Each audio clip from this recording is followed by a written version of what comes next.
Hello mga ka-wisdom! Welcome to Wisdom is Power channel. Kung bago ka pa lang sa channel na ito, huwag kalimutang mag-subscribe, i-like, mag-comment at i-share ang video ito.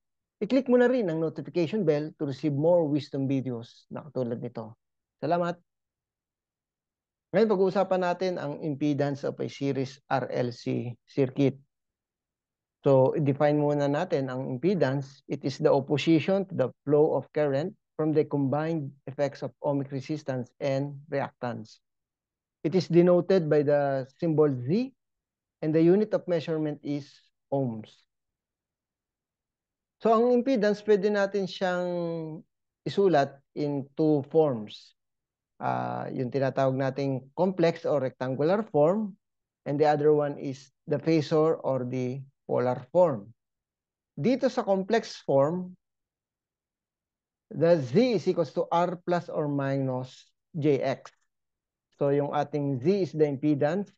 Yung ating R is the resistance or the real part ng ating expression or the complex.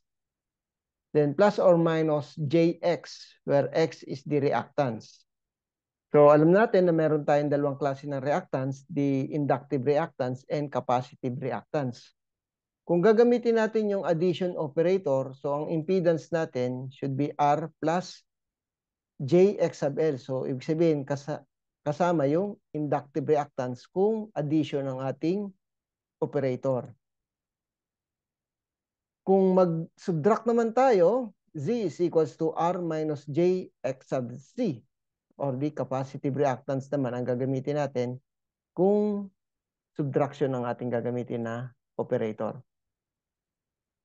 Kapag naman polar form, or what we call the phasor form, yung Z ang ating impedance, ang expression ng ating impedance, yung nakakulong sa two vertical lines, tinatawag nating magnitude, then angle theta, yung theta natin, yung direction, or what we call the phase angle.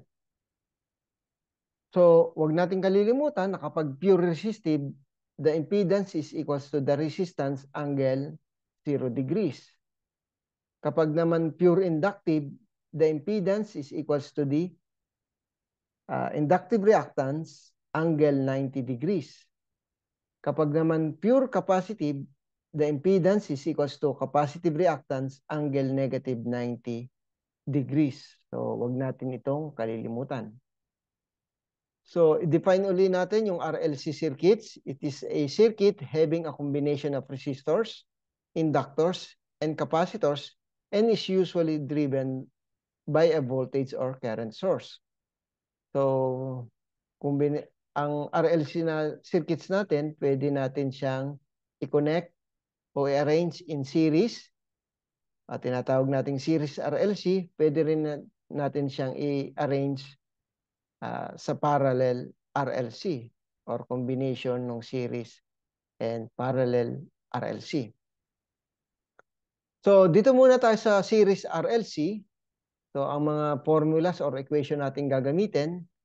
So, to find the impedance, that will be the square root of R squared, or the resistance, plus the square of the difference between the inductive reactance and the capacitive reactance.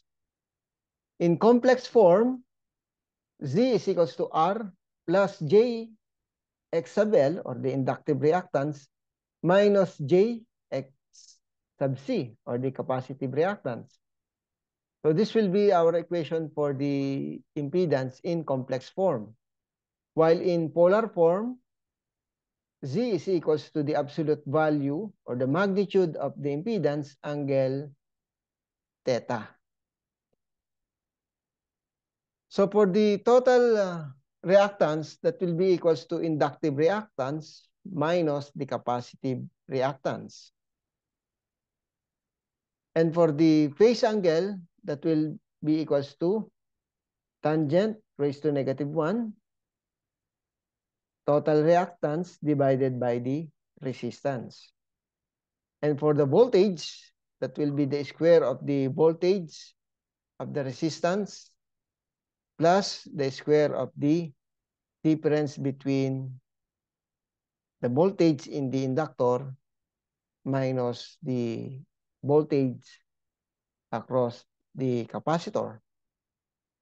And for the current, still ohms law ang gagamitin natin, but this time, instead of the resistance, we use the impedance. So let's have practice problem. So for problem number 1, determine the impedance of the circuit shown. So we will notice that we have the RLC connected in series. The following given are resistance is equals to 8 ohms. The inductor is equals to 30 millihenry. The capacitor is equals to 530 microfarad. The supply voltage is 120 volts and the frequency is 60 hertz. So we are asked to solve for the impedance. So for our solution, we will use the equation Z is equals to the square root of R squared plus quantity X sub L minus X sub T to be squared. So since wala pa tayong value ng inductive reactance, so i-compute muna natin yung inductive reactance which is equals to 2 pi FL. So using the given data, we just substitute the 60 to the frequency and the 30 times 10 to the negative 3, which is the 30 millihenry inductance. So we will get the inductive reactance is equals to 11.31 ohms. And to solve for the capacitive reactance, we have 1 all over 2 pi F multiplied by the value of C. So that is 1 all over 2 pi multiplied by 60 multiplied by the value of the capacitor, which is 530 times 10 to the negative 6. Then this will give us the capacitive reactance of 5 ohms.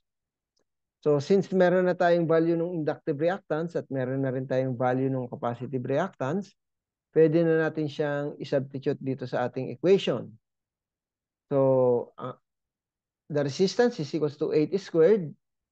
So plus 11.31 yung nakuha nating inductive reactance. Subtract natin yung value ng capacitive reactance. Then kunin natin yung square. So 8 squared is 64 plus 11.31 minus 5 is 6.31 to be squared. Then this will give us 103.82. Then you will get the square root of that value. Then the impedance is equals to 10.19 ohms, the absolute value. Then getting the phase angle, that will be equals to arctangent, total value of the reactance all over the value of resistance. So that will be 6.31 divided by 8. So the phase angle is equals to 38.26 degrees. So that will be equals to, in polar form, the total impedance is equals to 10.19 angle 38.26 degrees ohms. And if you're going to convert this impedance in the rectangular form or complex form, this will give us 8 plus J, 6.31 ohms for the total impedance. So tandaan natin, ang impedance natin ay pwede nating i-express in polar form and also in rectangular form. So for the second solution, pwede rin nating gawin itong ganitong approach. So since ang first step talaga, kunin yung inductive reactance and the capacitive reactance, which is nakuha na naman natin kanina. So after na ma-solve natin yung inductive reactance and the capacitive reactance, then pwede na natin itong gamitin na equation. Z is equals to R plus Jx sub L minus Jx sub C. So using this equation, isa-substitute lang uli natin yung mga values. Then Z is equals to A plus J 11.31 minus J5. So that will give us the total impedance of 8 plus J 6.31 ohms. So since this is in the complex form, pwede rin natin siyang express using our calculator. I-convert lang natin. to the polar form. So the total impedance is equals to 10.19 angle 38.26 degrees ohms. So the same thing lang. So pwede mong gamitin yung first solution or second solution. So it's up to you kung ano yung mas mabilis at effective na approach na gamitin. For practice problem number 2, a series RLC circuit containing a resistance of 12 ohms, an inductance of 150 millihenry, and a capacitor of 100 microfarad are connected in series across a 100 volts 50 hertz supply. Calculate the total impedance, the current, and power factor of the circuit. So, meron tayong mga given. The resistance is equals to 12 ohms. The inductance is 150 millihenry. The capacitance is equals to 100 microfarad. The voltage is equals to 100 volts. And the frequency is equals to 50 hertz. So, we are asked to solve for the impedance, the current, and the power factor of the circuit. So, for our solution, so again, the first step is to compute for the inductive reactance. Then substituting all the values given, we will get the value of the inductive reactance, that is 47 minus 12 ohms. And for the value of the capacitive reactance, that will be 1 over 2 pi Fc. So again, substitute all the given data, then this will give us the capacitive reactance of 31.83 ohms. Then since nasolve na natin yung capacitive reactance and the inductive reactance, so isa-substitute na naman natin doon sa ating equation or formulas na gagamitin. Z is equals to R plus Jx sub L minus Jx sub C. So that will give us 12 plus J 47.12 minus J 31.83. And this will give us the total impedance is equals to 12 plus J 15.29 ohms. So this is in the rectangular form or the complex form.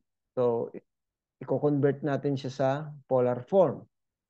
So using our calculator, this will give us 19.44 angle 51.87 degrees ohms. So that is for the impedance. Now for the value of current, that is equals to V all over the value of the impedance. So since we have the given 100 volts divided by the computed impedance, that is 19.43 angle 51.87. So this will give us the current is equals to 5.15 angle negative 51.87 degrees ampere. So in time domain expression, we can write I is equals to 5.15 sine 314t minus 51.87 degrees ampere. So the total impedance is equals to 19.43 angle 51.87 degrees. Since we all know that the power factor is equals to cosine theta, so the power factor is simply cosine 51.81 degrees, and we will get power factor is equals to 0.62. So that is lagging. So that's all mga ka-wisdom. Again, kung bago ka pa lang sa channel nito, huwag kalimutang mag-subscribe, i-like, mag-comment at i-share ang video ito. Click mo na rin ang notification bell to receive more wisdom videos na katulad nito. Salamat!